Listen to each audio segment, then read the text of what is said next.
Wait, let me check for a bit. Well, we're actually not on the map at all.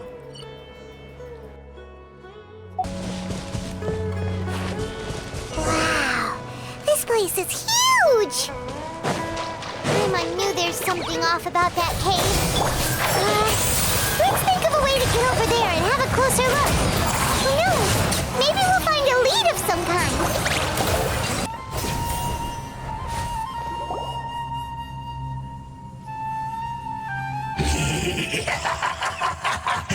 Well. Looks like we meet again, traveler. The Abyss Herald! What are you planning to do in this strange place? Strange place. Plotting. You needn't worry about such things. They don't concern you. Now before the Abyss. Scatter! Yoo-hoo! Time to shine!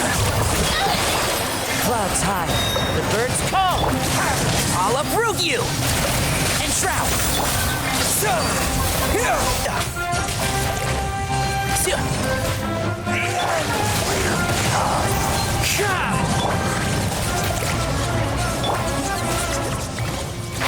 Can't see? Huh? Why can't we beat this guy? Oh, Paimon doesn't get it! We've faced others like him before! What's wrong this time?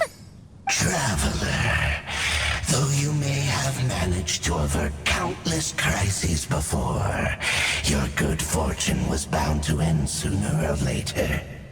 It's time you realize how weak and powerless you really are. Your sister. Oh, pitiful traveler.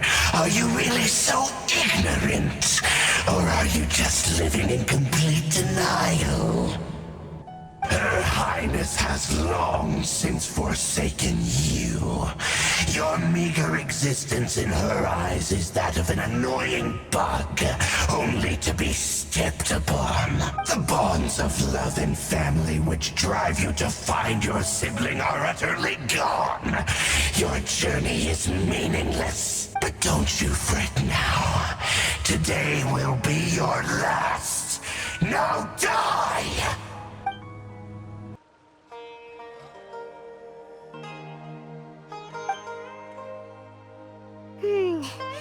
What do we do? We haven't seen Hypatia anywhere out here. Oh, there she is! Quick, let's see how she's doing. So sweet. Well, the good news is that she's still conscious. Hey, why'd you drop her food on the floor like that? Anyways, we can talk about this later. We better make sure she's all right first. I see. So, you're friends of Tainari. I apologize for all the trouble I've caused you.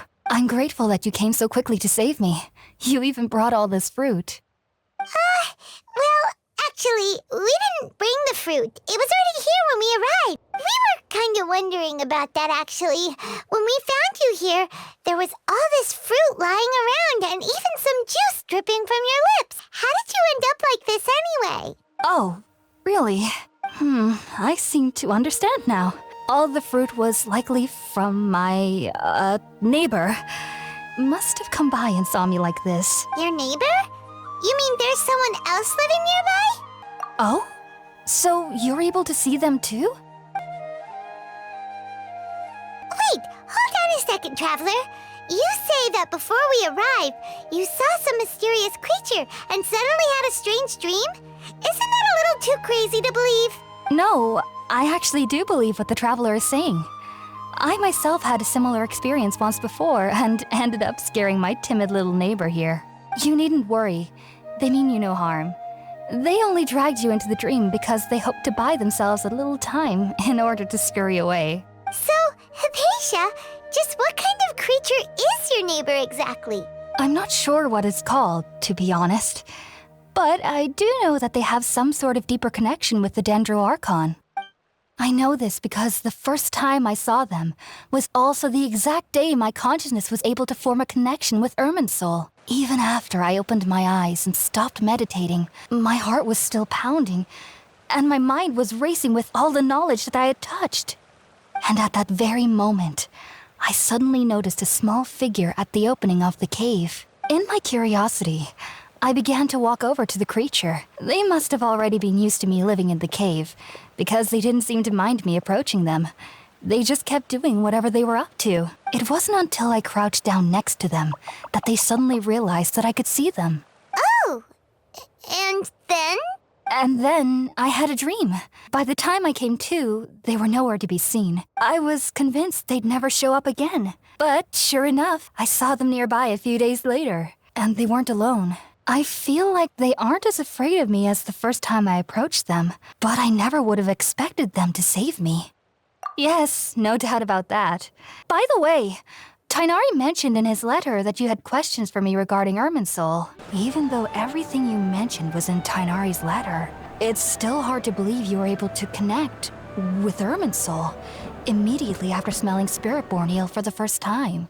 It took me nearly 3 years before I could do so, and everyone at the Academia even lauded me as a genius. The ingredients used to make Spiritborn eel primarily consist of plants created by Greater Lord Rukkhadevata. These special ingredients are conducive to heightening our senses to the Dendro Archon's power. Since the root of the Dendro Archon's power lies within Irminsul, we can occasionally tap into her powers to peer into the depths of the earth. Naturally, anyone who can establish a connection with Irminsul in their first ever attempt must be a person of great understanding. Makes sense. But Paimon's got a question. Why was he sensitive to the smell of those plants for such a long time? That was primarily due to his body's unique constitution. Stimulated by the incense, he could perceive the Dendro Archon's power and experienced a sensory overload, hence the adverse reactions. Taking in any scent similar to the ingredients of Spiritborn eel would cause adverse effects. Not to worry, though. It appears you've already fully recovered. Technically, your body should still be sensitive to the powers of the Dendro Archon, but unless you're using intentional meditation techniques, the scent of Spiritborn eel should no longer trigger such reactions. I must admit, I am quite envious of your abilities. Even if it meant suffering from pounding headaches for the rest of my life, I'd consider it worthwhile so long as I could connect with Irminsul at will. Whoa, you're really serious about this whole thing, aren't you? I am a researcher after all. As a member of the Ritaoist Archon at the Academia, my main area of research is the stars and their connection to the fate of living beings. But there is still so much we don't know, especially regarding the mysteries that lie in the starry skies. Which is why I must turn to the all-knowing Irminsul for answers. If only my perception wasn't so limited. Unfortunately, I cannot guarantee that my every attempt to attune with Irminsul will be successful, or that doing so will leave my consciousness intact. I am currently in the stage of training known as Satyavada life. Many researchers in Sumeru have lost their minds while seeking to attune with Irminsul during this stage. Sages have said that Irminsul contains divine knowledge, and touching such knowledge without the proper preparations and abilities will only lead to one's mind caving in on itself. That's why we meditate alone. We need to ensure that our minds will be calm while minimizing the possibility of involving anyone else. Whoa, so knowledge from Irminsul could be super dangerous. Don't you ever feel afraid of the risk, Hypatia? Of course I do, especially during nights that are pitch black with no moonlight, and dead silent without even the sound of insects. However, I've been feeling better as of late. I don't get as scared anymore knowing that I have a little neighbor living nearby. I believe that being able to see them is a sort of blessing from the Dendro Archon. But what's strangest of all is that they're clearly an envoy of the God of Wisdom herself. And they have the curious power to make people dream. What's so strange about that? It doesn't sound so out of place for a divine being, does it? Well, it's strange because nearly nobody in Sumeru can ever dream. Huh. Is that true? Yes, well, to an extent. Only children can dream in Sumeru. Adults, however, never do. The sages say that wisdom implies rationality, but that which occurs in dreams is often neither rational nor logical. Yes, if one struggles with anxieties, those emotions could influence their dreams. The fact that the people of Sumeru do not have dreams is seen as a blessing by the sages. They believe that Greater Lord Rukkhadevata, the god of wisdom, is keeping us away from the foolish delusions you encounter in your sleep. I was born into a family of scholars in Sumeru City. Ever since I was a child, my parents would always tell me that I'll know I've grown up once I stop dreaming. I studied hard, enrolled as a student in the academia, and went on to become a researcher. Sure enough, I never dreamed again. But then, on the day I scared the little Aranara, I suddenly saw a dream again. It was incredible. Though I don't exactly remember what I saw, I clearly recall the feeling. I suddenly felt like I was a child again. Back then, I was foolish and ignorant as any youth would be, but I was free of fear. Maybe dreaming isn't as bad as we've made it out to be. Just be sure not to speak of this if you travel to Sumeru City. They'll look at you as if you've lost your mind. So, do you have any thoughts about the things he saw when he connected with Irminsul? Sorry. I'm afraid I don't have any answers as of now. All I can say is that what you saw is a memory contained within Irminsul itself. World forget me. What could that possibly mean? If only I could ascend past Satyavada life and begin Paripurna life. I might have some more answers for you. If you two are ever in the area again, please be sure to come and see me. There's no need to be thanking me. You two are my saviors. Besides, I'm already looking forward to tasting some more of your cooking. Now that we know Hypatia is alright and had the chance to ask her some questions, Paimon thinks it's about time to head back to Gandharvaville. Tighnari, refusing to join is tantamount to burying your head in the sand. I understand that you're a forest watcher and that it's your duty to combat the effects of withering zones. But isn't it evident that such work is not a lasting solution to the problem?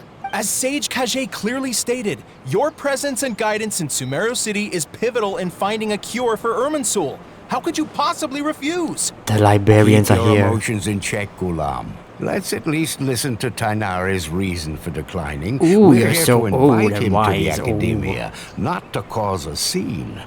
You're causing Sage a scene. Kage, I am truly honored that you came here in person, but I'm afraid I must still decline your invitation. I am merely a forest watcher. How could the great minds of the Haravatat have any need of someone like me? Well, it turns out that your refusal letter had some implications on your master's reputation. He is a renowned sage of the Immorta, after all. So now I've come here in his stead. I see. Well, I figured that given his temper, he would come here and berate me personally. Tighnari, your master is an integral part of this effort, and now he requires your assistance. And what exactly does my master need of me, Sage Kage? Gaslight won't work. Once you've arrived in Sumeru City, that is. Oh, hell nah. And how long will I be required to stay? There's no definite answer as of now. No. Do you mean to tell me that despite coming all the way here to Gandharvaville, you still can't answer the questions I laid out in the letter to my master? If that's the case, then I'm afraid I cannot give you a definite answer either. Tighnari, but you... Shut up. So be it. Come, Ghulam, we're leaving. But Tighnari...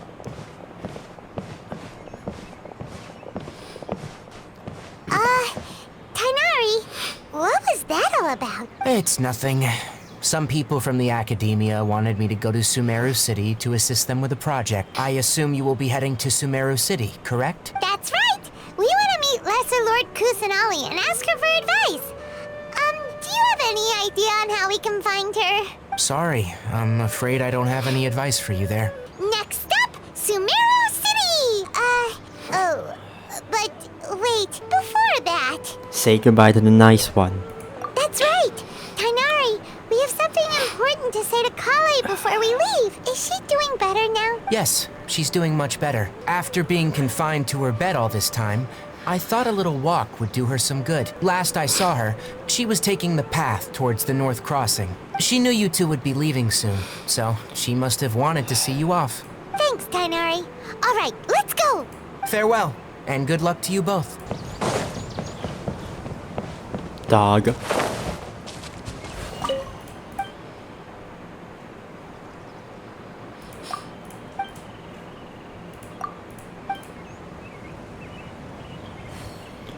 I got a rose from the dog. I cannot pet you. Damn it. Thanks for waiting here just to see us off, Kale. We're headed to Sumeru City. Don't worry about me.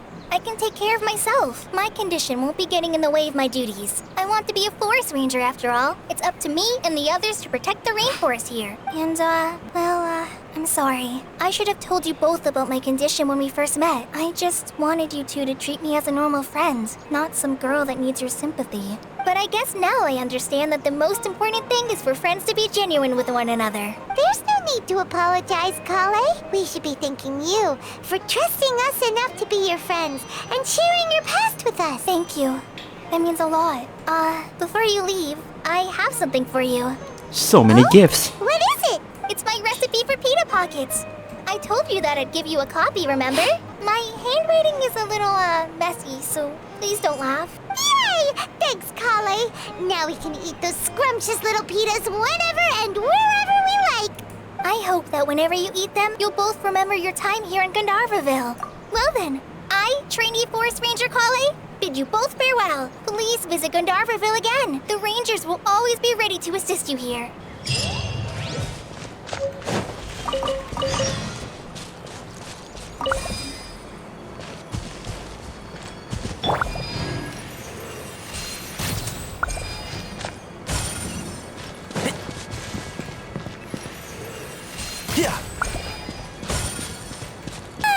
We finally made it. Oh, did you see that? When those people entered the city, something on their heads lit up. One moment, please, you two. It appears this is your first time visiting Sumeru City.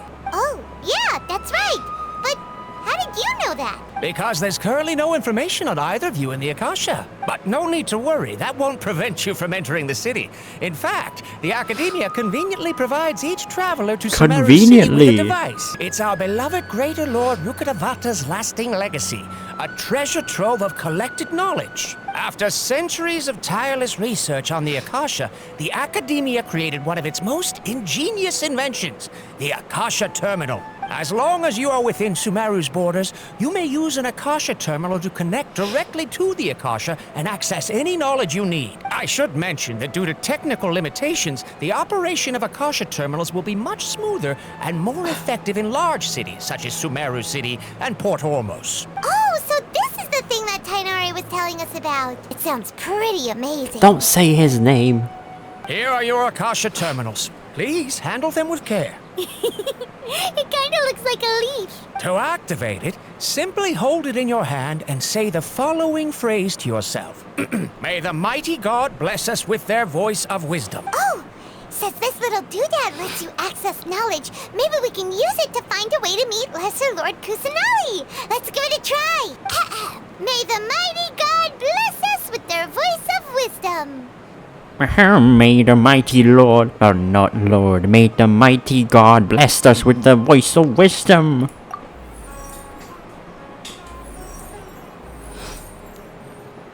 Whoa!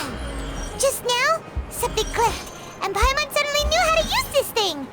It seems all we need to do is concentrate on what we want to know. Exactly. That is the power of the Akasha. And with that, let me officially welcome you both to Sumeru City. May the wisdom of the Dendro Archon always be your guide. Okay, now that we're in, we can check the Akasha about Lesser Lord Kusanali. Let Paimon try. The deity now resides in the sanctuary of Surasthana. Seems pretty similar to what Kale was telling us. Okay, next, let's concentrate on asking how to meet her. Huh? Paimon doesn't sense anything. The Akasha didn't respond to Paimon's question. I wonder what would be the Archon quest. Save the Archon. Saving the Dendro Archon. Oh, come on! Ugh. Focusing on this question feels like when you have something you're trying to remember on the tip of your tongue, but you just can't think of it. Ugh, Paimon's brain is exhausted. Oh, smart idea. But what are you going to ask it?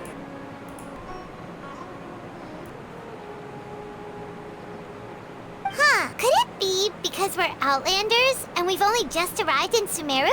You know, maybe we're not qualified to receive an answer to this sort of question or something.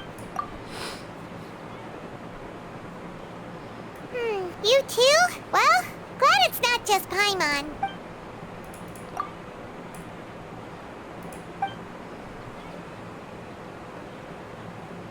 Yep, sadness. Uh-oh. Paimon's getting all teary-eyed all of a sudden. It feels like the people of Sumeru really miss their Archon. Well, seems no matter which way we try, we can't find anything that'll lead us to Lesser Lord Kusanali. Guess our only choice now is to try meeting with the researcher that Tainari recommended. He's from Sumeru and even has a position in the Academia. Maybe he'll be able to access more info from the Akasha. Let's see. Tainari wrote an address on the letter's envelope. Oh, It was literally 5 steps away. Are you Rohawi? Yes, that's me. Can I help you? Great! You see, Tainari sent us here and... What? Tainari? Please, there's no need to say anything, really. Sure, I admit that the article I published last month wasn't my best work, and maybe the data didn't produce the most convincing results, but... I can see why you have glasses on. Here! This is a letter from Tainari! Oh, let me see. Oh! Ooh, what a relief. You two nearly scared the life out of me. So, you two just have some questions for me? Seems even Tainari acknowledges my innate ability for procuring information. So, what is it you two would like to know? We want to meet with Lesser Lord Kusanali. Do you know a way we can do that? You mean you want to meet the Dendro Archon herself? This isn't exactly my area of expertise, but let me see what I can find in the Akasha. Sorry, the Akasha didn't respond to my query. What? You too? But what about your abilities for getting information and all that? Paimon was sure you'd be able to access more info than we did. Not impressed. Well, as I said, this isn't my area of expertise. I am but a lowly researcher, so the Akasha doesn't see a need for me to know more about the Dendro Archon. All I know is that ever since Lesser Lord Kusanali returned to Sumeru, she's never left the sanctuary of Sorasthana. She's in prison. Huh. Didn't expect her to be such a mysterious figure. She's in prison. The Dendro Archon is somewhat of a recluse. Perhaps she just doesn't want to entertain visitors, which would explain the lack of information in the Akasha. Aw, but then what can we do? No need to worry just yet. I'm only hypothesizing here. You could certainly try asking around and see if anyone else has ideas. And besides, you two should consider the bright side of things. Not being able to see Lesser Lord Kusanali may not be a bad thing. Okay. Thanks for your advice. Paimon, let's leave. Don't mention it. If you two ever want information about things like who's been promoted within the Academia or relations between the 6 great sages, come find me. No. Hey, come on. This is a survival skill at the Academia. Oh, Paimon's expectations were pretty low, but this is so low it's like digging holes in the dirt. Even if we want to talk to someone, we don't know anybody here. Huh? Like who? Catherine! The Adventurers Guild has its own intel network. Let's hurry and find her.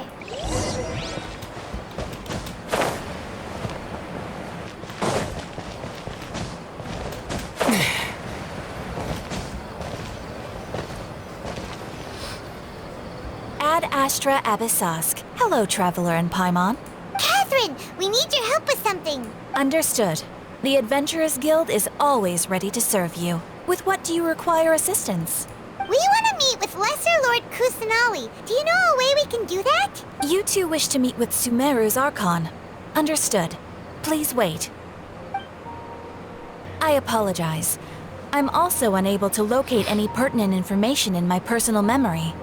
Aww, another dead end. Well, if Catherine can't help us, then we really don't know anyone else to ask now. Please do not worry. I may know of someone who can help you two.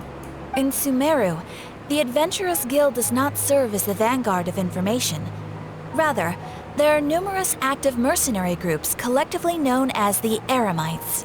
They take on various contracts and work all across Sumeru, so they naturally accrue intelligence. An Eremite brigade called the Corps of 30 is in charge of Sumeru City's defenses. Not only are they the oldest brigade, but they are responsible for managing and coordinating the affairs of all other mercenary brigades. Corps of 30? Supposedly, they are named as such because their ranks numbered 30 at their inception. Asfand, an advisor with the Corps of 30, maintains good relations with the Adventurers Guild. Though he's already retired, he and his words carry great weight within mercenary circles. If you'd like to get in contact with him, you can find him at the Corps of 30's headquarters, the Citadel of Rexar. You're welcome. I wish you two the best of luck. We look forward to your exploits in Sumeru. All right, off to the Citadel of Rexar we go! I see. So, Catherine's the one who sent you this way. Ha! It's true that the Eremites' network is vast, but even I can't help you meet the Dendro Archon. Roll the credits. Wait, seriously? That's it? As far as the Akasha goes, we can access even less than you. We originally came from the desert. The gods there died off long ago. Since those days, we've used our own 2 hands to carve out a living. We don't beg gods for their aid. It isn't just us, though. If you ask me, I think most in Sumeru aren't interested in Lesser Lord Kusanali. Oh? Why's that? Just take the Academia, for example. They're the ones who truly rule Sumeru, although they believe in gods. Most of them only care for the late Greater Lord Rugurtavada. In their eyes, she was the one who founded Sumeru and gifted us with the Akasha. Lesser Lord Kusanali just happened to inherit her legacy. Because of the Academia's influence, most citizens are more familiar with Greater Lord Rugurtavada and hold her in greater esteem. As far as the people of Sumeru are concerned, she's just a god that exists, and that's all. Really? Aw, after hearing all of that, Paimon sort of feels bad for Lesser Lord Kusanali. Ha! But who knows? We're all just guessing when it comes down to it. Besides, I'm sure the god of wisdom doesn't worry about her reputation among people like us. All right. Well, thanks for the info, Asfand. No problem. Always happy to help out the Adventurers Guild. Seems Asfand was right about most people's attitudes here. Not only are they not interested in the Dendro Archon, they even say stuff like, if the Akasha doesn't think I should know, then I don't need to know about it. We've been asking for information non-stop ever since we got to Sumeru. But the harder we try, the more helpless everything seems. Isn't there at least one person in this entire city who cares about Lesser Lord Kusanali? Oh, you two are interested in Lesser Lord Kusanali? Huh? Who are you? From the sound of it, you two are Outlanders who recently arrived here. You've been asking around for information on Lesser Lord Kusanali, right? Oh, I'm sorry. I forgot to introduce myself. I'm Dunyarzad, one of Lesser Lord Kusanali's faithful followers. Whoa, really? Then do you know how we can meet with her? I'm afraid I can't help you with that. But your conversation earlier did happen to remind me of a legend about the Dendro Archon. Sure. It goes like this. Long, long ago, there was a man who heard a prophecy. It predicted that a great calamity was about to befall him. Panicked by what he heard, the man sought out the Dendro Archon in hopes that she would bless him with the wisdom to help him escape his predicament. The man journeyed across deserts and through rainforests and experienced tribulations of every kind. However, he still couldn't find any trace of the Dendro Archon. In despair, he thought, alas, the Archon has abandoned me. He then had no choice but to sorrowfully resign to his fate. Okay, and then what happened? And then, the calamity came. But to his own surprise, the man felt somehow emboldened by the trials of his journey. By relying on his own strength, he managed to overcome the adversity. At that moment, a bird perched upon his shoulder. This bird was, in fact, an avatar of the Dendro Archon. She said, "O Archon Seeker, do you now understand? She and her wisdom have long been found by you. Along your journey, we were in every flower and blade of grass, every ray of sparkling sun, and every breath of dancing wind. So long as you continue to think and ponder, we'll be wherever you go." Yeah, thanks for the story. Paimon feels all warm and fuzzy inside after that. In a way, it seems like this story is also one of the Dendro Archon's avatars. Dunyarzad, since you worship Lesser Lord Kusanali, can you tell us anything else about her? Of course. So did you two know that, I'm terribly sorry, but it seems something's come up now. Let's chat another day.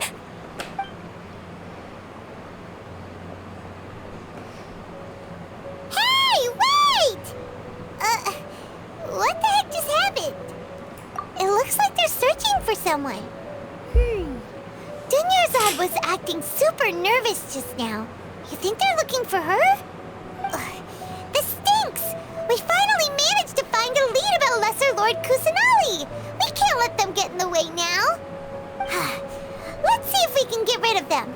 Then we can catch up with Dunyarzad! Hey, have you two seen a brown-haired girl wearing a purple top and a long blue dress? We're looking for her. Did she have bandages wrapped around her wrists? Yes, that's her. Did you see which direction she went? Yeah, she went that way. Quick, after her! There you are, Dunyarzad. We thought you might have been long gone by now. Oh, it's you two. Oh, you startled me there.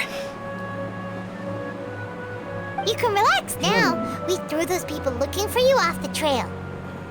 Really? Thank you so much. Unfortunately, I believe there's still more of them out there looking for me. Uh-oh, looks like there's some coming this way. There's a tavern on the other side of the port we can go to. They probably wouldn't expect me to hide in a place like that. All right, let's move out. Stay behind us. We'll keep an eye out for anyone looking for you.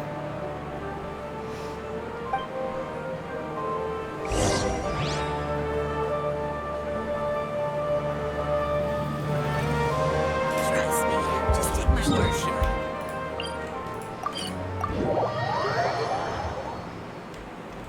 Are we in like Agrabah or something? What is this music?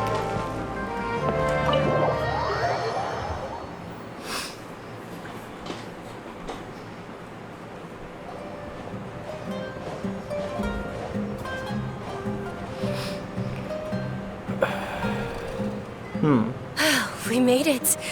Oh, they shouldn't be able to find us now. Wait, stand down, Dia.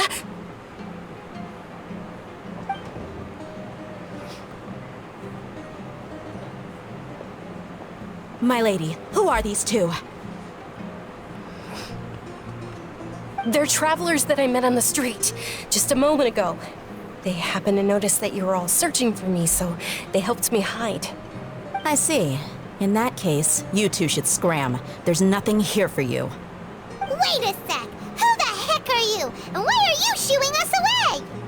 I'm Miss Dunyarzad's bodyguard, here to see that she returns home safe and sound. My lady, let's get going.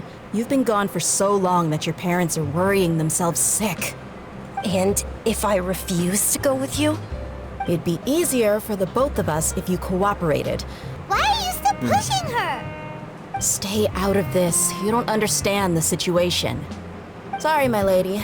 Even though I'm your bodyguard, your parents are my employers. I have to answer to them. How much? Wait, what? How much more do I have to pay you to become your employer?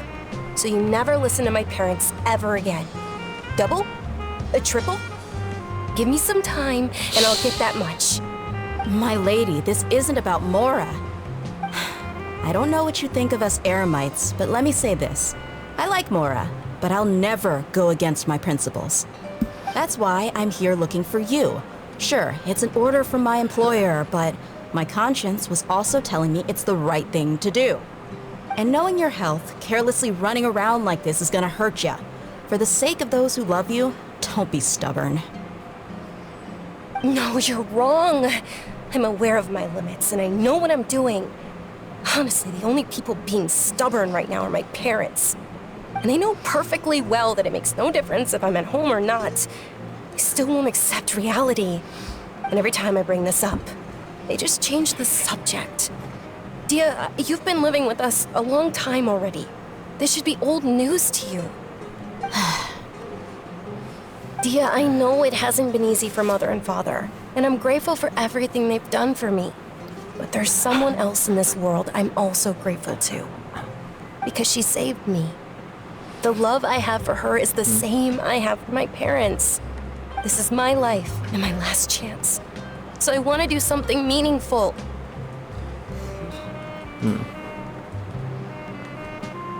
My lady, are you sure what you're doing now is meaningful? Yes, I'm sure. Fine, I won't ask you to return home anymore. But let me make something very clear. I'm only doing this because I respect your determination, not because I agree with you. Thank you, Dia. Sorry for being so rude just now. My nerves were acting up. And I even brought up your payment in such an offensive way. Don't worry about it, my lady. I did say that I like Mora. Besides, that's our next topic of conversation. Today's little excursion caused such a ruckus that every single bodyguard at the estate was deployed. It wouldn't be easy to hide things from your old man. Since this definitely won't be your last escapade, here's a little tip. You should at least make it look like your room and things are still in order when you leave. Also, you'll need someone to cover you for when you're out and about. So, I'll let you hire me, my lady. This way, everyone wins. As for the pay, let's say half of what your father pays me. We can settle the bill when we return to the estate. Okay, deal. Yay! Looks like they've reached an understanding.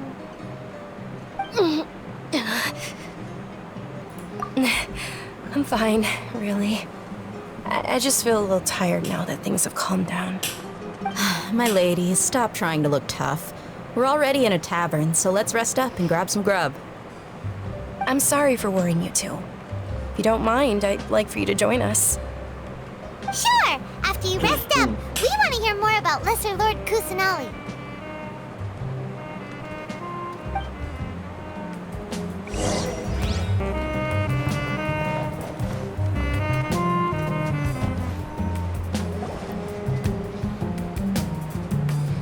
Ha! Well, if it isn't Dia. Haven't seen you in nearly half a year. Word on the street is that you're a bodyguard for the Homayani family now. Ha! Don't you find that kind of work boring? Nah, you get used to it. How about a menu over here? You got it, huh? Isn't this little Miss Homayani herself? We don't get to serve personages like you very often. We'll be sure to prepare our very best. Thank you, sir, but there's no need. I don't have a lot of Mora on me, and I really ought to save as much as I can. But please bring these two the best food you have. They're my new friends, so I want to be a good host for them. Wait, we're paying for ourselves now? Aw, Paimon kinda wanted to try something fancy, but we aren't exactly loaded. Guess Paimon will settle for something ordinary. Our charcoal-baked Agelena cakes. They're our signature snack, and they run cheap. Look, other customers over there are eating some now. They look kind of burnt and dry. Paimon will pass. Hey, come on! Paimon has personal preferences too, you know. Dunyarzad, we asked a lot of people when we first arrived, and almost nobody was interested in Lesser Lord Kusanali. So, what made you want to follow her? Well, remember when you asked me if I knew how to meet the Dendro Archon? Even though I don't know how, I think I've actually seen her before. Huh? Really? Yes, it was when I was a child. At the time, my illness had kept me bedridden for the better part of a year. I was stuck inside and couldn't make any friends, and my parents did their best to find treatments for me. But even then, the Akasha didn't have any helpful information. My younger self no longer had any hopes or dreams. One flare-up was so bad that I was in a semi-conscious state for several days. Then one night, I woke up alone in my room. I was terrified. My body was paralyzed. Even if I cried, there was no sound. At that moment, an ethereal voice spoke in my mind. Dunyarzad, don't be scared. You don't have to cry. Dunyarzad, don't be scared. You don't have to cry. Who are you? How do you know my name? How do I explain this? You might not be able to understand, but actually, I know everything about you. Really? Of course. I know that you're scared of thunder, that you hate taking medicine every morning, and that you love counting the petals on your mom's skirt. Wow, you really do know everything. Dunyarzad, is there anything you want? Want? Not really. I can't go anywhere or do anything. Huh? But aren't you a child? All children have wishes. Tell me what you want, and maybe I can make it happen. But can you make my illness go away? Oh. I'm sorry. But I'm not powerful enough to do that right now. Then, can you be my friend? After that, the voice said, "Okay, I'll be your friend." Although my body was suffering during those days, that voice encouraged me and told me many wondrous things. Beyond my window was the flourishing Sumeru city. Beyond the city was a lush rainforest. And beyond that was the wall of Samiel, deserts, and all of Tevat.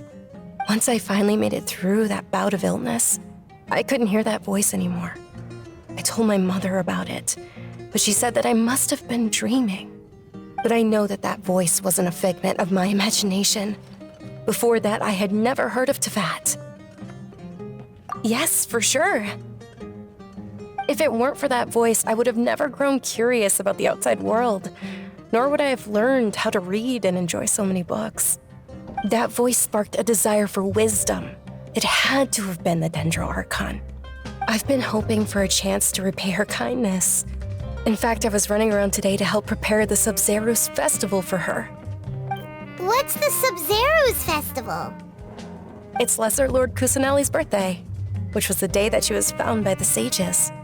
It's actually an old holiday that originally celebrated Greater Lord Rukkhadevata's birthday.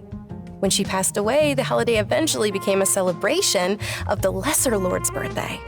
I heard everyone was overjoyed when they welcomed her back to Sumeru. In those days, the festival was a huge deal. But because of the Academia's influence, people have gradually lost interest in the festival. The Academia actively participates in Sumeru's many holidays dedicated to Greater Lord Rukkhadevata. But when it comes to the Sub-Zerus festival, forget any funding. They practically act like it doesn't exist. Maybe they see Lesser Lord Kusanali's birth as confirmation of Greater Lord Rukkhadevata's death, so they're reluctant to celebrate it. Aw, but that's awful. It is. It's absolutely terrible. Sure, the Greater Lord founded Sumeru, but hasn't Lesser Lord Kusanali been the one quietly protecting us for the past few hundred years? Just remember that we're still out in public. Don't get too carried away now. I know that people over by the Grand Bazaar still hold the Sub-Zerus festival to this day, but I hadn't met any of them before, so I was never able to contribute. But recently, I made a friend there who also follows Lesser Lord Kusanali. I gave her my savings because I want her to throw a wonderful festival this year. That's the least I could do for Lesser Lord Kusanali. Hold on, my lady. Does this friend happen to be Nilu, the one who sends flowers to the estate? Yes, that's her. I saw her leaving the other day with a nervous look on her face. It seemed like she was hiding something in her arms. Did you give her something? Yes. Initially, I didn't have much Mora prepared, so I had Nilu sell one of my skirts. I've agreed with Nilu to meet up at the Grand Bazaar today and see how things are coming along. Dia, would you accompany me? Sure. That's quite the trip, though. I'll carry you. No, that would be too much, even for you. You might as well just accept the lift. If I let you walk, who knows how long it'll take us. And if anything happens to you, then I'd really never hear the end of it from your father. But of course! Nilu will be thrilled to hear there are more people interested in Lesser Lord Kusanali.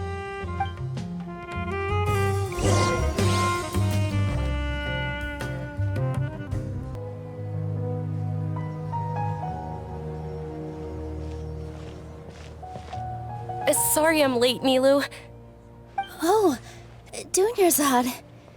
It was taking you so long that I assumed you got trapped at home. But you made it in the end. This sounds so smooth and relaxing for someone with like expressive that means you got face. caught, right? You could say that, but everything worked out. She's on our side now.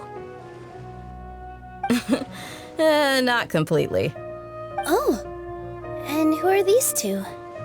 Oh, meet the Traveler and Paimon, my two newest friends. They're visitors who just arrived at Sumeru City and are looking for information on Lesser Lord Kusanali. So you're followers from another land?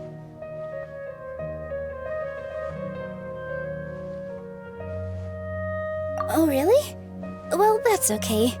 You're still invited to the Sabzeruz Festival. By the way, Dunyarzad, we've already started decorating the Grand Bazaar. It looks spectacular, thanks to your generous contribution. You're very welcome. It's the only thing I could do. Do you still have enough Mora? Probably? But don't sweat it. We've already finished renovating the stage. Come on, I'll show you. Wow! This place is amazing! Not bad. Last time I was here, the stairs were full of holes. The stairs were nothing. A little while ago, we discovered that the tree above the stage had a huge chunk of bark ready to fall off. Mr. Zubair was worried sick. We reported it to the academia many times, but they never sent anyone to deal with it. We didn't want anything bad happening, so we were going to cancel all the stage performances. Oh, probably because it was the theater asking. The academia looks down on performers like us. They probably think it would be best if the theater closed down completely. We can't let that happen, though. Not only would everyone involved in the theater go hungry, but then we wouldn't be able to hold the Sabzeruz Festival anymore. Thank the Dendro Archon for Dunyarzad. But the more she gave us, we hired someone to patch up the tree, and we also gave the stage a much-needed makeover. The stage is going to be even prettier when it's festival time. I can't wait for you to see it. And I can't wait to see you on the stage. You've been practicing so long already. It's almost time for your dream to become reality. It's our dream. I'll do my best for the two of us. Nilu, what are you gonna be doing at the festival? She'll be dancing the dance of Sabzeruz, the most important performance at the Sabzeruz Festival. Dunyarzad, have you told them the origin of this holiday? I only told them about the Greater Lord and Lesser Lord so far. Okay, then I'll tell you two about how this holiday came to be. According to legend, the Sabzeruz Festival was originally the Goddess of Flowers' birthday celebration for the Greater Lord. A long, long time ago, on one of Greater Lord Rukkhadevata's birthdays, her friends threw her a celebratory banquet. Some of the gods got drunk. One started playing music, and the Greater Lord started singing, so the Goddess of Flowers began to dance.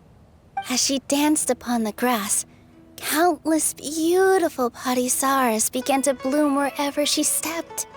Those brilliant purple flowers became her dazzling stage. All the gods clamored, "Oh, if only time could stop at this very moment." Of course they did. When people mention the gods, they always think of the Archon War. But Sumeru's gods also had happy times. Although they aren't around anymore, they're preserved in our tradition of dance. This outfit I'm wearing is apparently based on how the Goddess of Flowers looked. Though we're just tiny people compared to the Divine, we still have to do our best to make sure that the birthday girl feels loved on her special day. Nilu, you of all people will definitely be able to convey our well wishes to the Dendro Archon. I also noticed that you went the extra mile and scattered Patisaras around the stage. They symbolize the Goddess of Flowers, after all. It's just a shame that all the real Patisaras went extinct after her death. Yeah. The Greater Lord brought forth Patisaras in memory of the Goddess of Flowers, but she ultimately could never truly replicate that beautiful purple. Thinking about the Goddess of Flowers dance makes me wish I could have seen it. If my stage were anything like that, I'd be thrilled if I had just 2 real Patisaras on the stage. So, Traveler and Paimon, what do you think? Interested in the Sabzeruz festival? Will you two be coming? All of Lesser Lord Kusanali's followers will be there for her birthday. It'll be a good opportunity for you to learn more about her. Ooh, Paimon thinks that's a great idea! Hey, come on! There's nothing wrong with enjoying a festival. Besides, it's Lesser Lord Kusanali's birthday. She'll be happy to have more people who are celebrating it. So how about we all attend the Sabzeruz festival together? Dunyarzad, let me show you which stage decorations we've picked out so far. Traveler and Paimon, if that doesn't sound interesting to you, then feel free to explore the area. Everyone at the Grand Bazaar loves Lesser Lord Kusanali, and we're all looking forward to the Sabzeruz festival. Hey! Is that who Paimon thinks it is? It looks like Catherine.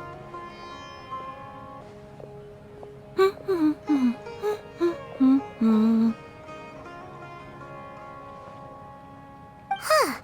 Come to think of it, Paimon's only ever seen her behind the counter at the Adventurers Guild.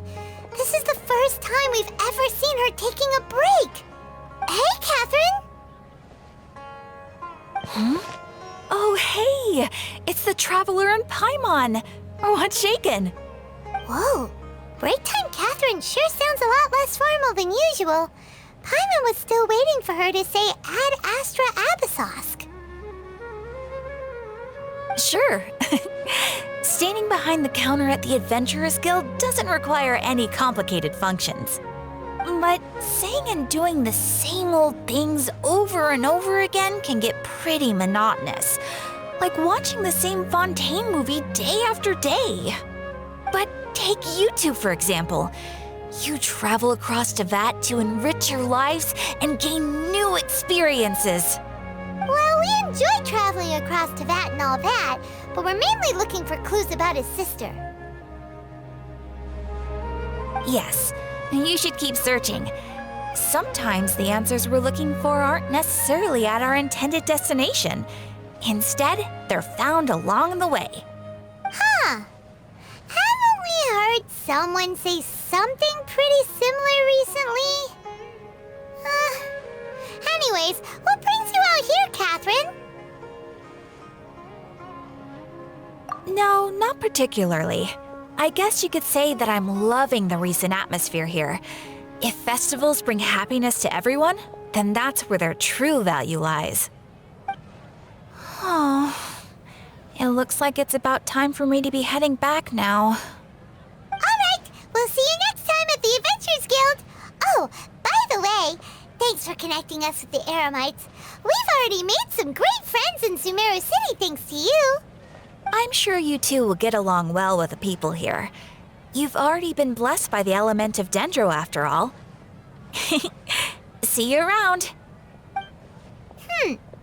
There's something really different about Catherine today. Hey, Traveler. Paimon. Oh, hey, Dia. What's going on? I've got something to tell ya. My lady knows you're looking for ways to meet Lesser Lord Kusanali, and she's been trying to come up with a way to help you. Well, I have an idea that might help. Are you serious? We'd love that! It might not necessarily pan out, so don't get your hopes up too much. I'll need to take you two somewhere and ask someone some questions. My lady is feeling a little worn out at the moment. Nilu's found a place for her to rest. After I take my lady home, let's meet in front of the Citadel of Regzar. Sounds like a plan. Let's head over to the Citadel of Regzar and wait for Dia.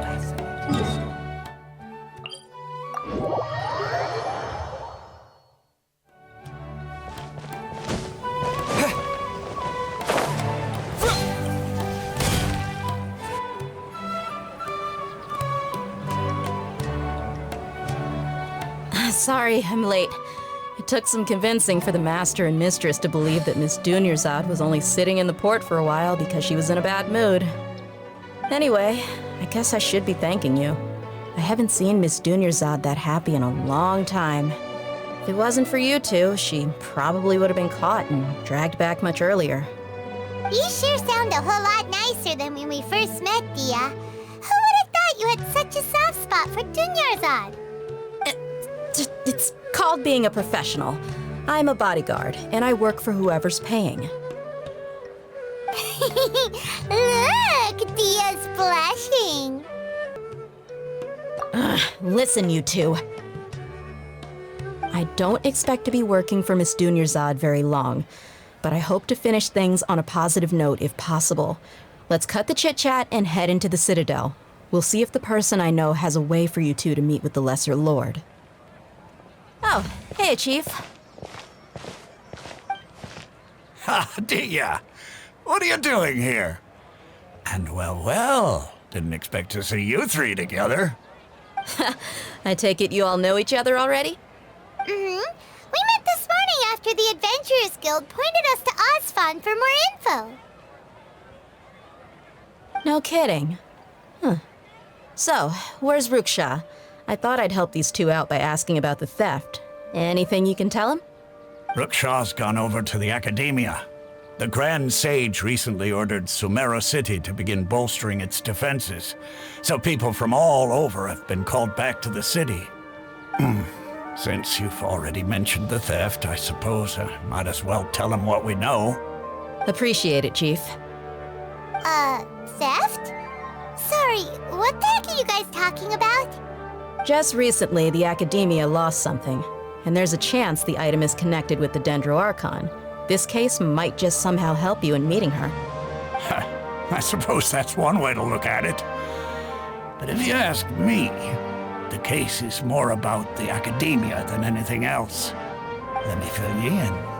The Academia recently sent a convoy to pick up an important package from Aru village. Word got out, and the convoy was robbed on its way back. The Grand Sage took the whole matter very seriously. Not only did he dispatch the Matra, but also enlisted our help in the search for leads. All we know so far is that whatever was stolen is currently in Port Ormos. You two have heard of Port Ormos, haven't you? It's the largest commercial port in all of Sumeru. You can travel there by leaving Sumeru City and heading south along the river. The Academia's grip isn't long enough to reach all the way to Port Ormos, so the city's a little more laid back, meaning the population's also a mixed bag. You never know who you'll meet there. Apparently what was lost has a great deal to do with the Akasha, knowledge, and even the gods. I'm afraid I don't have any other details for you, though. If you're interested, maybe you could head to Port Ormos and ask around yourselves. If you want my advice, try introducing yourselves as students of the Academia once you're there. Are you serious, Chief? All the Academia students are in Sumeru City, you know. Why should they pretend to be students in Port Ormos? If you're also interested, just go there and see what happens. Count me out. I've got plenty of work to do here for the Homayani family. And take it from me, if you two really do decide to visit Port Ormos, you'd best watch your backs. Let's just say that the Eremites there aren't nearly as friendly as those here in Sumeru City. There are even some extremists who go around shouting slogans like, "Retake Sumeru for King Deshret." Word is that more and more are joining their movement. They're becoming a real headache for Chief and the others. You bet they are. King Deshret's been dead for thousands of years. Now they start spreading rumors of his return. Ridiculous. Not everyone's like you, Chief. Even the desert natives who abandoned their homes in the wilderness still wish to have a god of their own. Well, Traveler, that's about all the information we have for you. Thanks, Dia, and you too, Osfond. Since we've gathered all we could for the moment in Sumeru City, let's head to Port Ormos and see what we can find next. Miss Dunyarzad is looking forward to seeing you both at the Sub-Zerus Festival, so be sure to get yourselves back here in time for that. Good. Then we'll see you both at the Sub-Zerus Festival.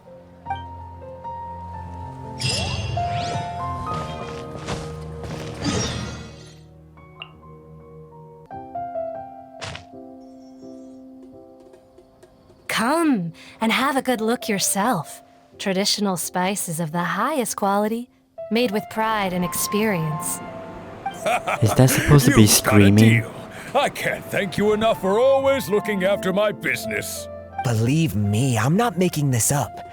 Several Eremite mercenary groups are nearly in open conflict, but does the core of 30 care? And that's not all. Did you know that... Wow! Talk about hurly-burly! This place is busy! Guess that's only to be expected for the largest port in Sumeru. Maybe it's because of what Dia told us earlier, but Paimon can't seem to shake the feeling that there's also danger lurking in these crowds. Ooh. Let's get our bearings so we can start looking for leads. We know that whatever the Academia lost is related to the gods.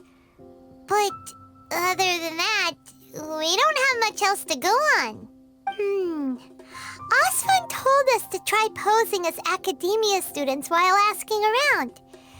Paimon checked the Akasha on the way here, and the Academia doesn't seem to have any research facilities in Port Ormos. Paimon doesn't get it. Won't we look even more suspicious going around saying we're Academia students and asking about the stolen item? Well, given all the people that come through here every day, if there's any information to be found, Paimon bets we could find it in the market. Let's ask around and see what we come up with.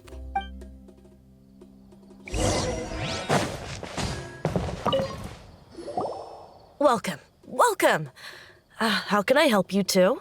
Hi there. We would like to ask you a question. Do students from the Academia ever come to Port Ormos?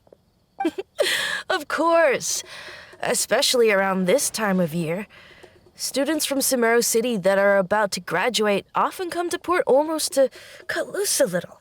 Many people often talk about how hard it is to get accepted into the Academia, let alone graduate.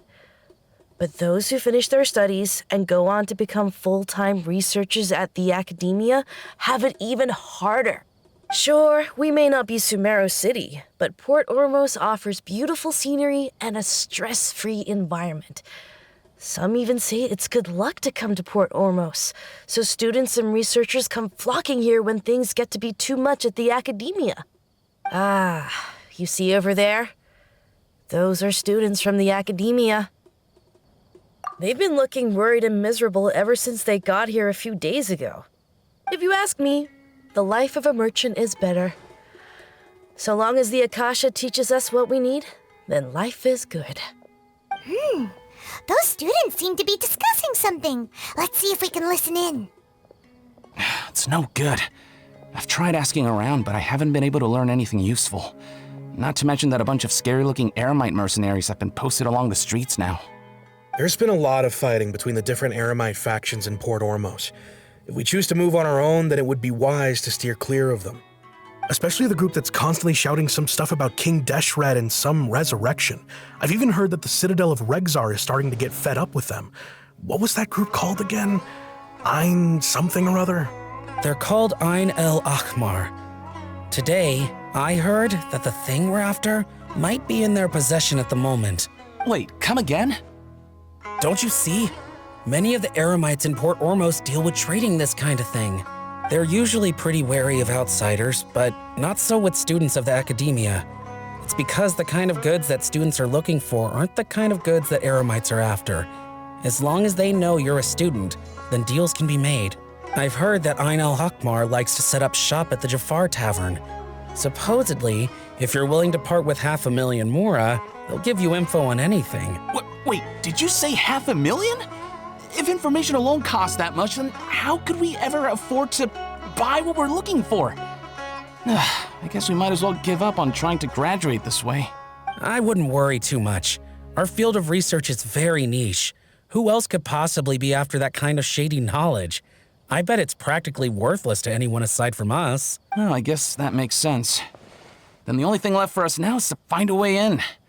Why don't we all just pool our money together and pay for the information? Whoa! Did you hear that? A niche field of research and shady knowledge? It all sounds pretty suspicious to Paimon.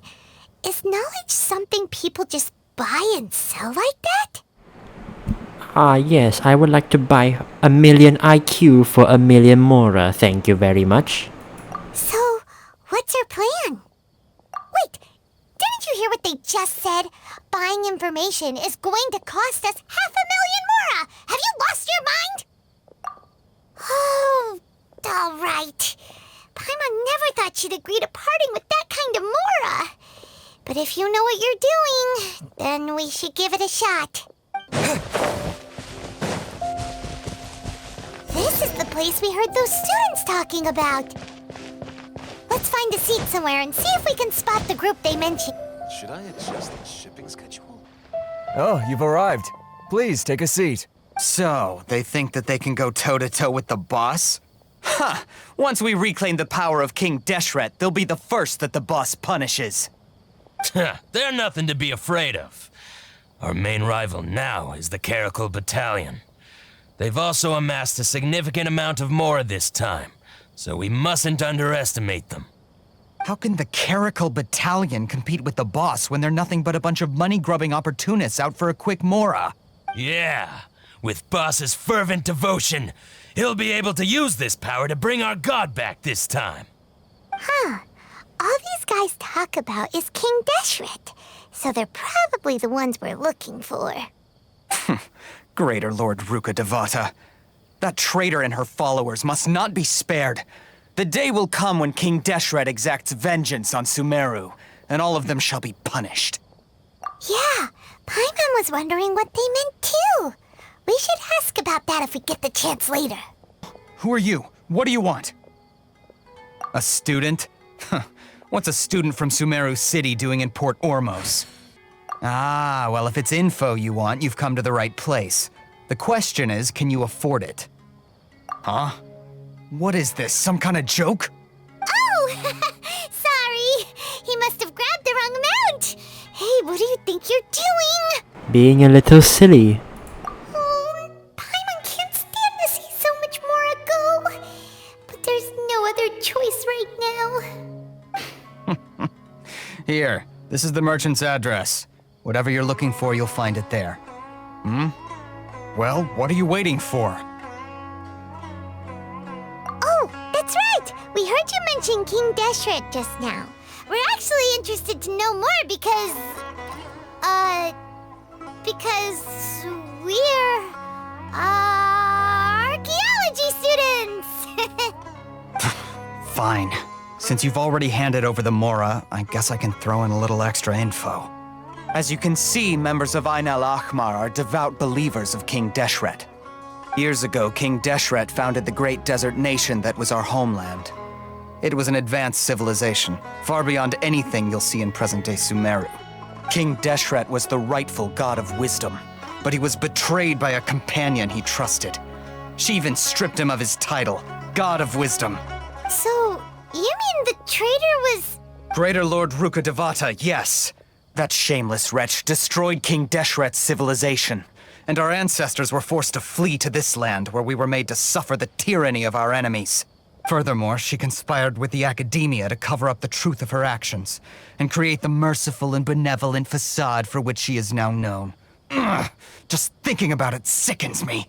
But the story doesn't end there, oh no. King Deshret isn't truly dead. The voice of the Oracle has been heard in the desert, prophesying his resurrection. Mark my words, our god shall return. And when that day comes, all followers of the traitor and all the desert dwellers who have forgotten their true god will suffer retribution together.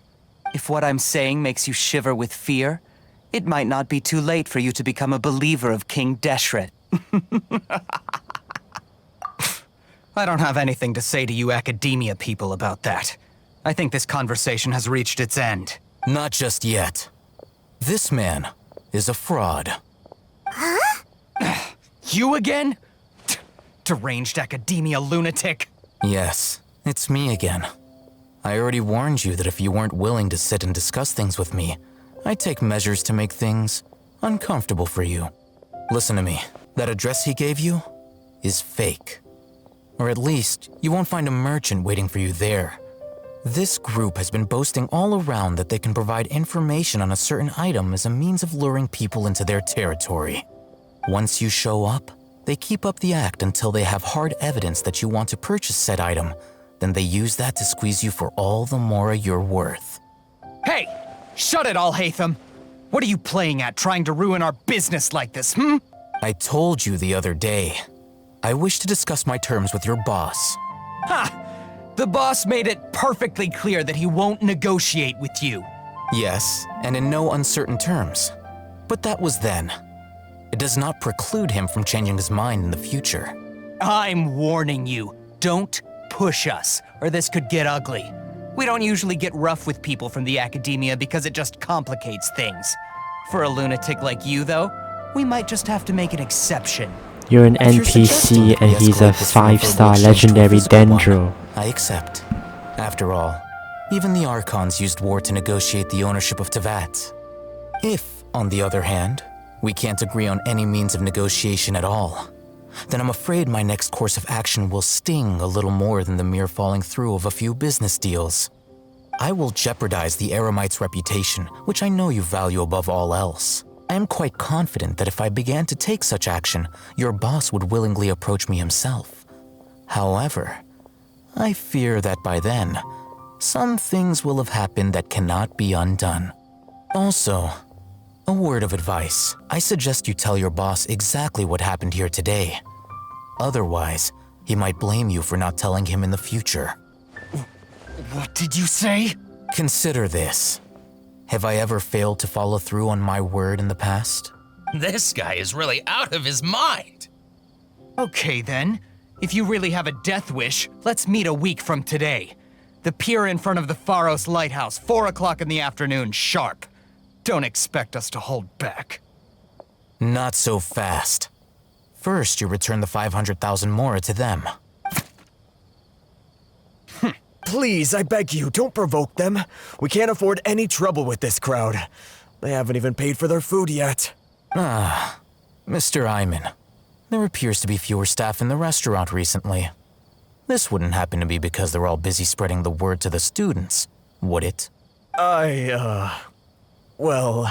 Someone who chooses to do business with a group like that really can't afford to get so flustered the instant someone confronts them about it. Consider the meal compensation for our silence.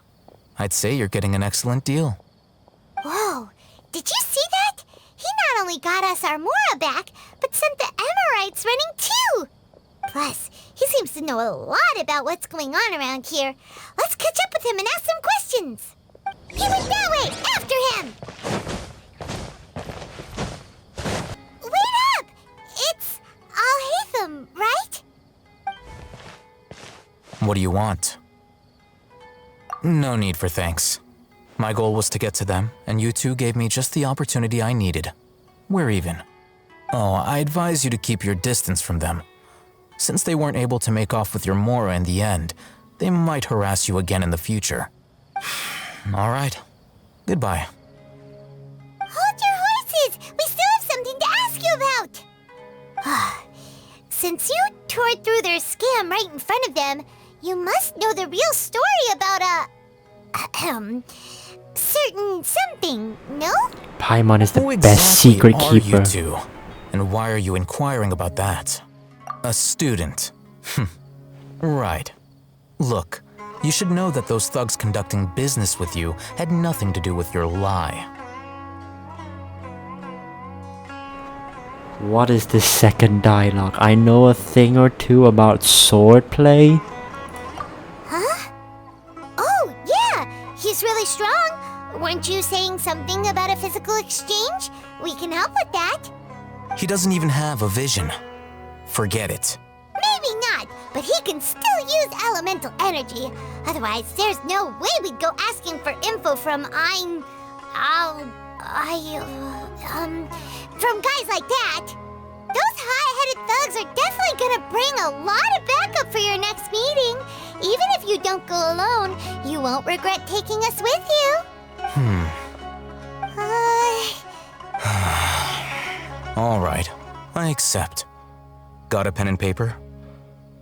If you're searching for someone who sells that kind of merchandise, I'll give you one of their addresses, and you can try your luck. We'll reconvene at the appointed time by the pier. It doesn't matter if you show up or not. So, since you were happy to give us this merchant's information, does that mean you can tell us exactly what we're after? You were willing to part with 500,000 mora for something and you didn't even know what it was? Okay. Well, if you truly are as skilled as you claim, then you can beat the answer out of them when they become hostile. Look, if you've been making inquiries, then you have to know something by now. Tell me what you know so far, so I don't waste time repeating information.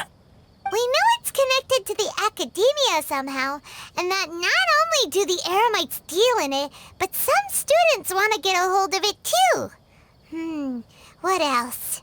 You know almost everything there is to know, but you're unable to compile this information because you've never seen the object before. This is what you've been looking for. Huh? Paimon can't tell what it is. A green rock. It looks like some kind of ornament. This is a knowledge capsule. To put it simply, it's a vessel that can store a fixed quantity of canned knowledge. It's like a miniature Akasha. Anyone who links it to their personal Akasha terminal instantly becomes privy to its contents. Correct. Anyone. Unlike the Akasha, which heavily regulates who can access what information, knowledge capsules confer their contents without any requisites. That's amazing! It's essentially a convenient and harmless vestibule for knowledge. Unfortunately, it's illegal in Sumeru to privately possess or trade them. They were created as a means for scholars to transfer knowledge gained from Irminsul into the Akasha, and are intended to be destroyed immediately after use. But despite strict regulations, some of these knowledge capsules will always escape destruction.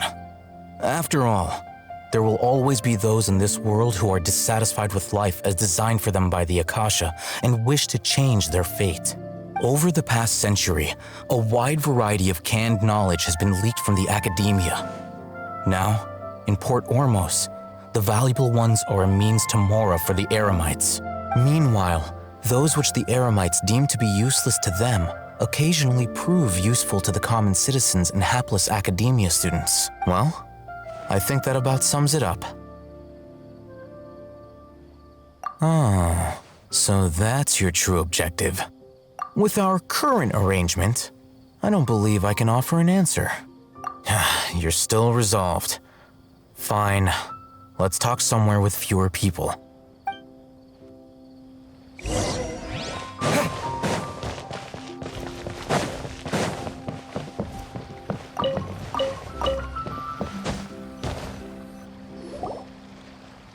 Let's continue our conversation here.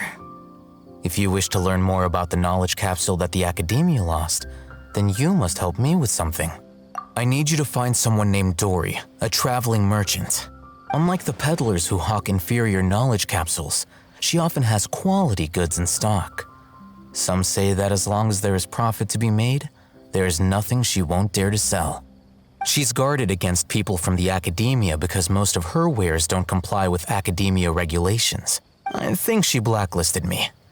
I met with her informant, but it soon became clear that they had no intention of letting me get any further. Become one of Dory's customers and earn her trust. This is my condition for further collaboration. Why do you want us to meet with her? Until you complete this task, You don't have question privileges. Fine. So how do we go about doing this? You two are outlanders who haven't been here for long, so Dory should view you as safe clients. I'll give you the informant's address and their contact password. Beyond the password, though, I have no way of knowing what other tricks she might have up her sleeve. I've never been here before. I should not know this. If I know the password instantly, that would be suspicious. The true challenge begins after you meet her. She has a keen nose for Mora and a shrewd eye for wares, and she only likes customers who she deems to have good taste. I'll prepare some funds for you. Buy her highest quality wares and earn her approval.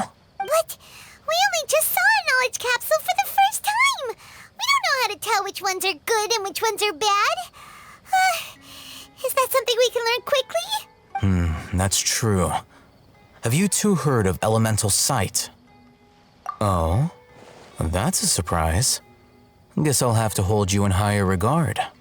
Anyway, that ability should resolve your issue. Here are 2 knowledge capsules. Tell me, can you detect any difference in their quality?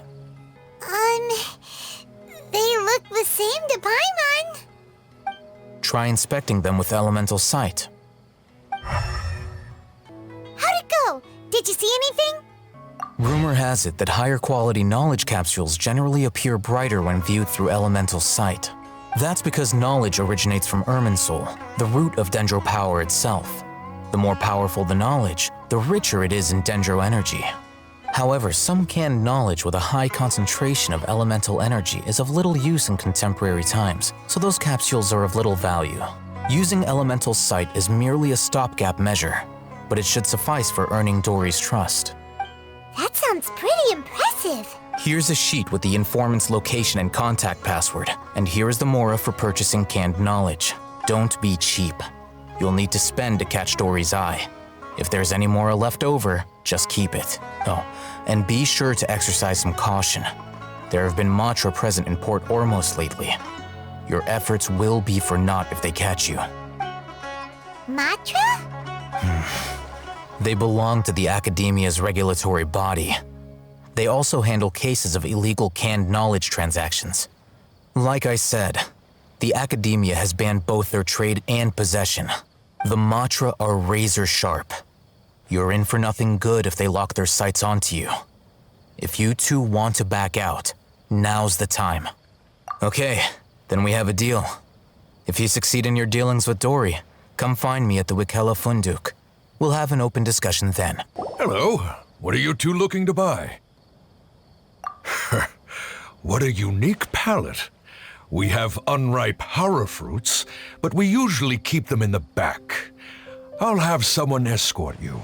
Following the paper got us past the first round. Ronak, these two want to buy unripe horror fruits. Show them to the warehouse. Got it. You two, please follow me. You two have a fascinating fashion sense. We haven't seen a customer wearing a Sumeru rose for quite some time. Where's the rose? Hold on. Let me think. Sumeru rose means Oh, it's a code. merch. Never mind. No, look again. We're obviously wearing morning flowers. Ah, my mistake. I do apologize. Whew. That pop quiz sure was scary. The warehouse is up ahead. Please follow me.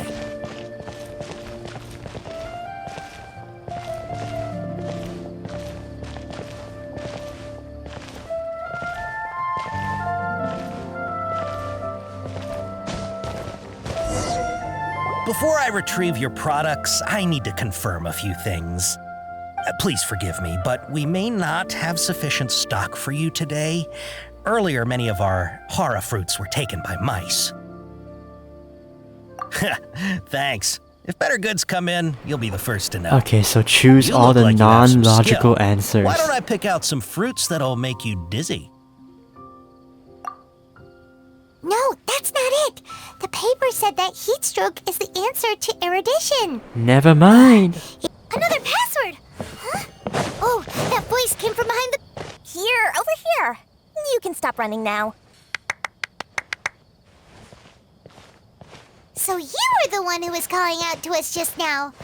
But, are we definitely gonna be safe here? These two good customers wish to buy some horror fruit, Miss Dory. And if there's nothing else, I'll just excuse myself. Oh, very good. Thank you. Huh? Wait, you're Dory? Paimon sure thought you'd look a whole lot scarier. Hey, what are you trying to say, Princess Pea-Brain? I can be scary enough when I need to be, believe you me. If you don't watch what you say, then you can forget about doing any business. But it seems you two have actually done pretty well so far. Not only did you manage to find the informant, your reactions were also pretty sharp. You don't really look like criminals or anything, but I bet my Mora that you've been involved in some shady dealings, haven't you? Paimon's not sure if that's supposed to be a compliment, but we'll take it. I can't risk doing business with people who start huffing and puffing after just a few paces, no matter how much Mora they might have. Not only will they get caught by the Matra, but they'll also get us into trouble. As decent folks trying to run an honest business, we don't need any of that. Wouldn't you agree? So that's why I prefer to have customers like you. It's your first time here, but don't worry, I won't ask too many questions. Even if you wish to buy enough knowledge capsules to decorate your house with, please, knock yourself out. As long as you have lots of round, shiny Mora, then we're all good. Ah, yes, of course. Go ahead, help yourselves. Voila! Wow, she has a trove of canned knowledge. Whew. She'd probably be in serious trouble if the Matra caught her with all this. What kind of products do you seek, my dear customers? Don't worry, I'm not interested in your reasons for buying. I can, however, offer some suggestions. Take this one, for example. An analysis of the sociological ideology and dialectics of the Hilichurls. Only 3 people in all of Teyvat have ever studied it, making it extremely rare. It's on sale now for 350,000 Mora. Yeesh, who would want to be an expert in that topic?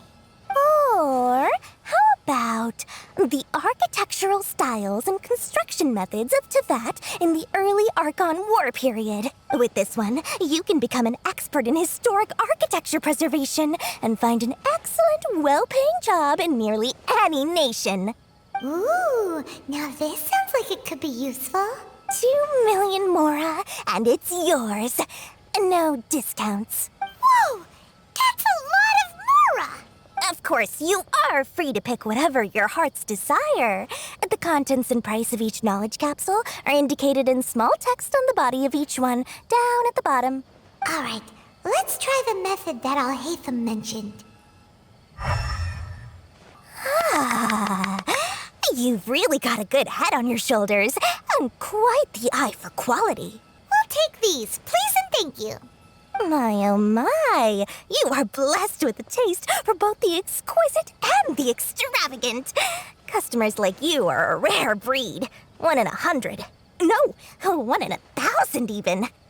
Listen, I have a special offer for you two. If you spend just 100,000 Mora more, you can pick any knowledge capsule of your choice up to a value of 1 million Mora. Say what now? Did you hear that? Spend another 100K and we get a capsule worth a whole million!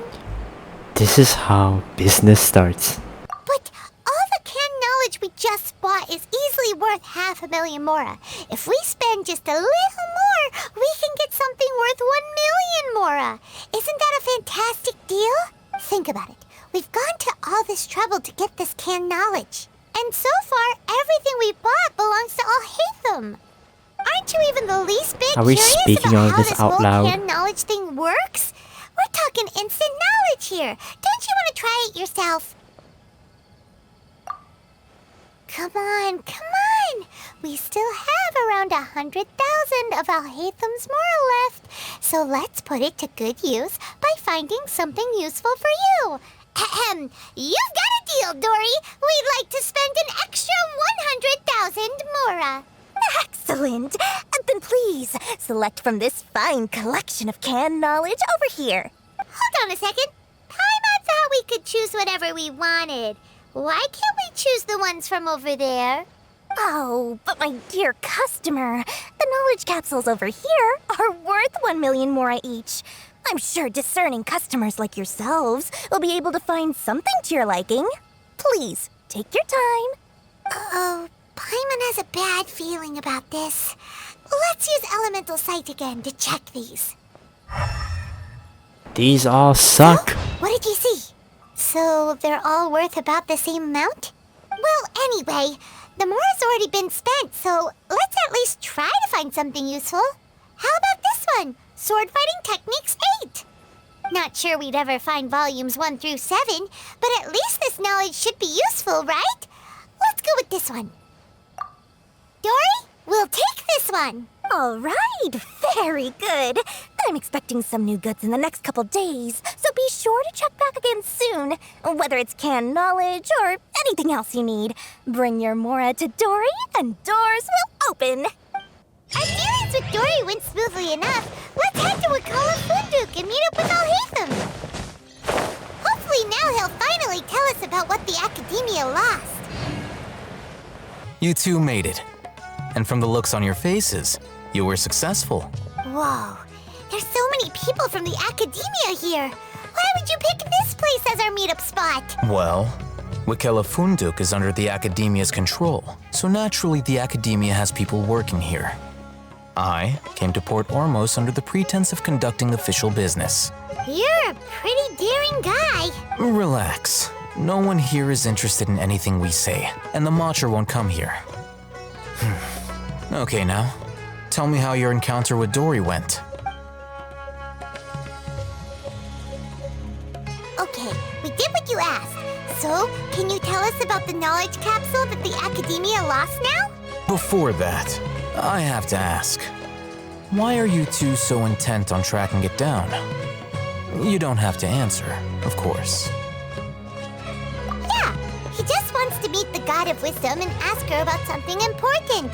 We've been in Sumeru for a while now, but we still haven't found a way. When we heard that the Academia had lost something that might be related to the gods, we came here in case it turned out to be our lucky break. In that case, you're on the right track.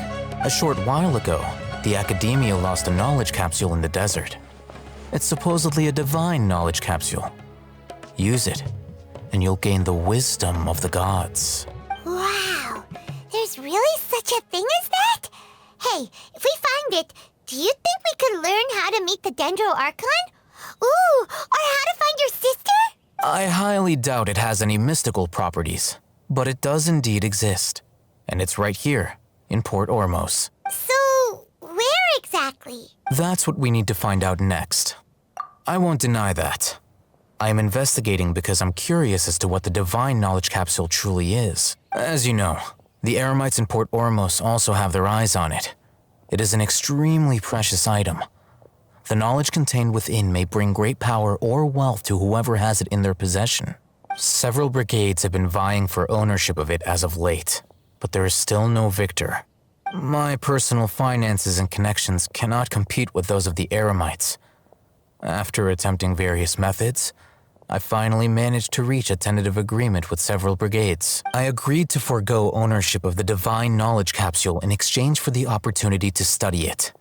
After all, there's no harm in understanding what it is. However, there are those who are less amenable to negotiation, such as those from Ain al-Ahmar. They adamantly believe that the divine knowledge capsule contains King Deshret's power, and that he will return to this world when they obtain it. They refuse to let anyone from the Academia tarnish their deity's soul. So you kept hounding them because they refused to cooperate with you? Yes. Ain al-Ahmar isn't exactly wealthy, but its members are determined to get that capsule by any means necessary. To that end, they've resorted to many methods more foul than fair in order to amass sufficient funds. So, I've been sabotaging their business to force them into negotiating with me. The divine knowledge capsule should be up for a secret auction within the next few days. Each brigade will place their own bid, and the prize will be covertly given to the winner. To ensure the capsule's security and to evade the Matra's notice, the winning brigade will not publicly disclose their victory. Unless I know whose hands the divine knowledge capsule ends up in, my agreements with them will fall through. Dory is the most reliable source of information, but that avenue was previously closed to me. With you on board now, the situation is different. In other words, you wanted us to befriend Dory so you could find out where the divine knowledge capsule is. Yes, you can say that. But this arrangement harms none of us. The day after tomorrow, go back to Dory and try to purchase information on the divine knowledge capsule's whereabouts. If she has no information, wait 2 days and approach her again. If I get the opportunity to study the divine knowledge capsule, I will relay my findings to you. Will that suffice as compensation? Okay, then we'll meet up in 2 days.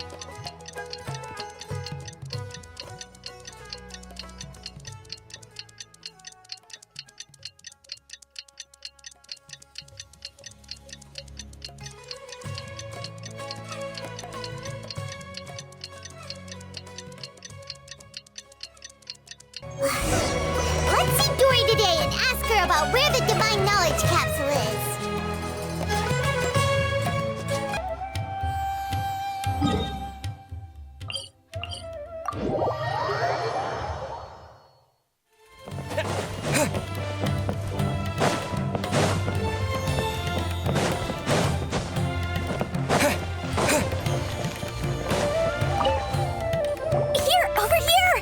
Welcome back, my loyal patrons. What can I do for you this time? You name it. Canned knowledge, supplies, or anything else you need. I'll find a way to get it. Where there's a waterfall of Mora, there's a way. Can you really get us anything we want? Anything at all? Aha. So it appears that canned knowledge alone is no longer sufficient for your opulent appetite. Then please oblige me. Tell me what you have in mind.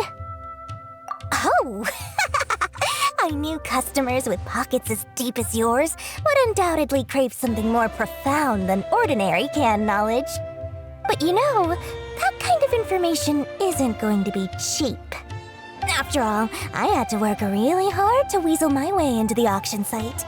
Not to mention that if anyone found out that I was the leaker, I would be in big trouble. But how can we be sure your information is accurate? Paimon's curious how you just happen to have this kind of info the moment we need it. Plot. Because to me, anything of value is what I consider to be my supply. Therefore, I must always be aware of what's hot on the market in order to secure more sales. As for the information's authenticity, well, you've no need to worry about that. I used a camera to take a picture of the transaction. That way, no one can dispute it. It's always a pleasure doing business with such sterling patrons. Now that you've paid in full, here's the scoop. The divine knowledge capsule was purchased yesterday by a certain Misery, the leader of Ain el Ahmar. Ain el Ahmar? You mean the Eremites who worshipped King Deshret? Ah, so you're already familiar with them. The group has done everything in their power to obtain the divine knowledge capsule. After all, they believe it contains the power of King Deshret. That divine knowledge capsule is unlike any other canned knowledge I've seen before. It was glowing bright red. The capsule is clearly visible in the picture I took. You can look for yourself. Thanks for the info, Dory. Please, it's my pleasure. It's all thanks to discerning customers such as yourselves that my efforts yesterday were not in vain. Please, don't hesitate to contact me if you ever need anything else in the future. Mora for Dory opens doors. Well, we figured out where the divine knowledge capsule is. It turns out it ended up in the hand...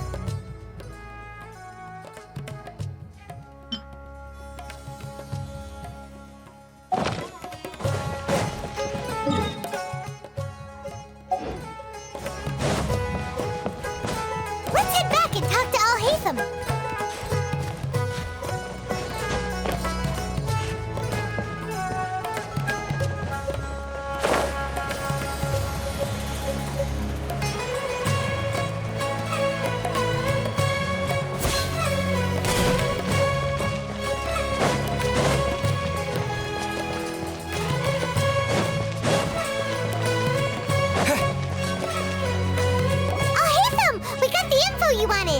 Really? All right. Let's hear it. Dory even gave us evidence to verify the intel. Have a look. Huh, look at that. Clear as day. It must have taken some guts just to infiltrate the scene of the Eremites transaction. But then to get close enough to take a picture like this. Bold move, Dory. Very bold move. All right. The person in this picture is indeed Misery, the leader of Ain al-Ahmar. And the glowing red capsule he's holding appears to be the Divine Knowledge Capsule.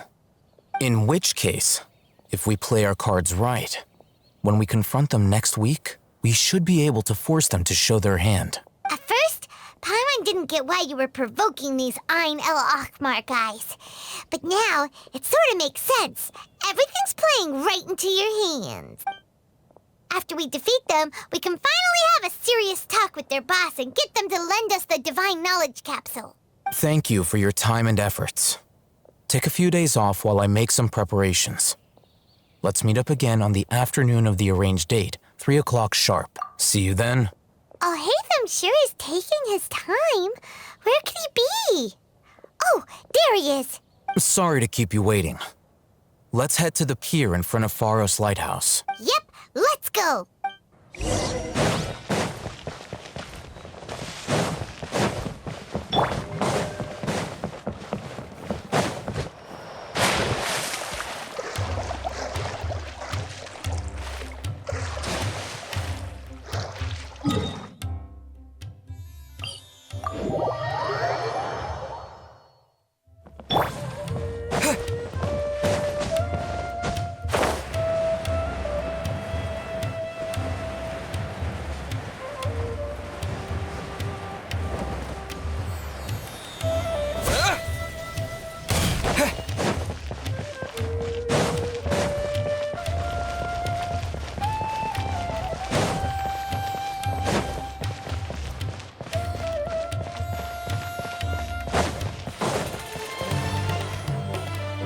Alhaitham. I knew you were crazy, but I didn't know you were crazy enough to actually show up. It was I who Cross our demanded that hands these look negotiations intimidating. take place. I was more worried that you might go back on your promise. But to your credit, it appears that you're sticking to your word. This is turning into quite an occasion. I also brought some backup. I assume you don't mind. Backup? Aren't you the brat from the restaurant the other day? You've come to support this lunatic because he helped you out? Fine, your funeral. I'm not going to mince my words. Once we're done with you, you'll be nothing more than fish food. Get 'em, boys! Academia scum!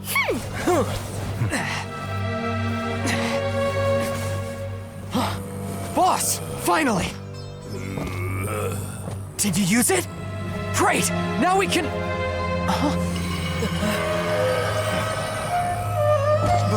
Boss?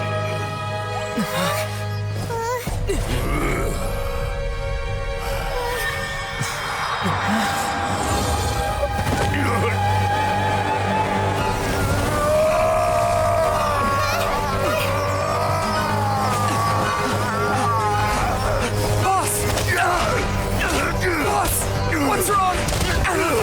What happened to him? We have to cut his Akasha connection, now.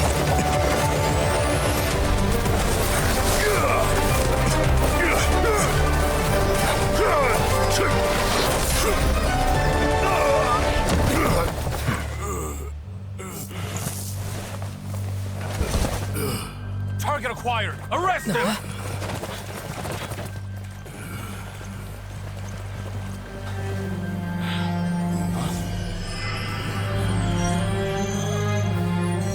Do not impede our work. Is that understood, Alhaitham? Of course. I was only trying to help. Take him away!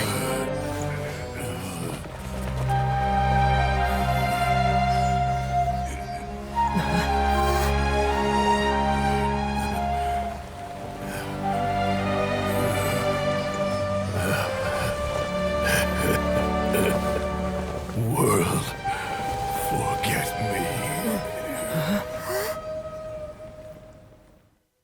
You want this one? Immediately the happy music. It looks like he used the Divine Knowledge Capsule. You mean the Divine Knowledge Capsule did that to him? Oh, yeah. You mean how some researchers go insane after getting knowledge from Irminsul? I've heard of numerous incidents of researchers in Satyavada life going insane.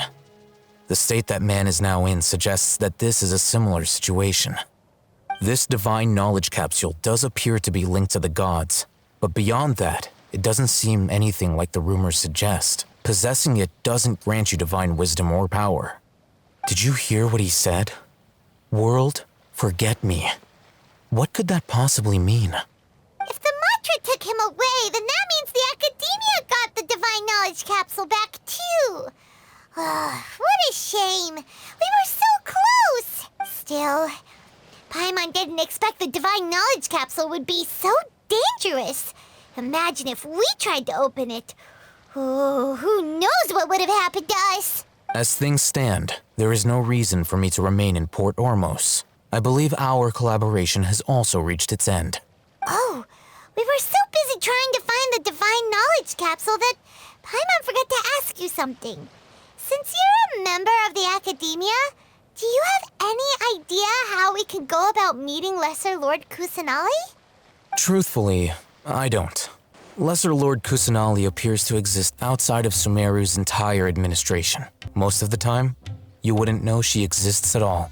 Moreover, since the Academia possesses the Akasha, a symbol of our deity's wisdom, scholars have no reason to desire to make contact with the deity herself anyway. Everything about Lesser Lord Kusanali is such a mystery! I'm heading back to the Academia. How about you two? It's almost the day of the Sub-Zeros Festival. Maybe we should head back too. We've been rushed off our feet over the past few days, so maybe a little rest and relaxation will do us good. Then we'll part ways here, Alhaitham, until we meet again.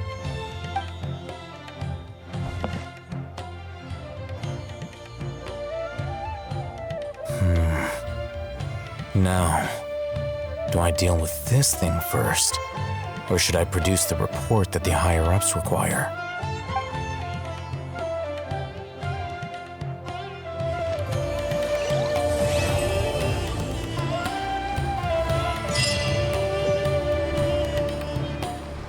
You snake! Hiding secrets from me? Should I trust him?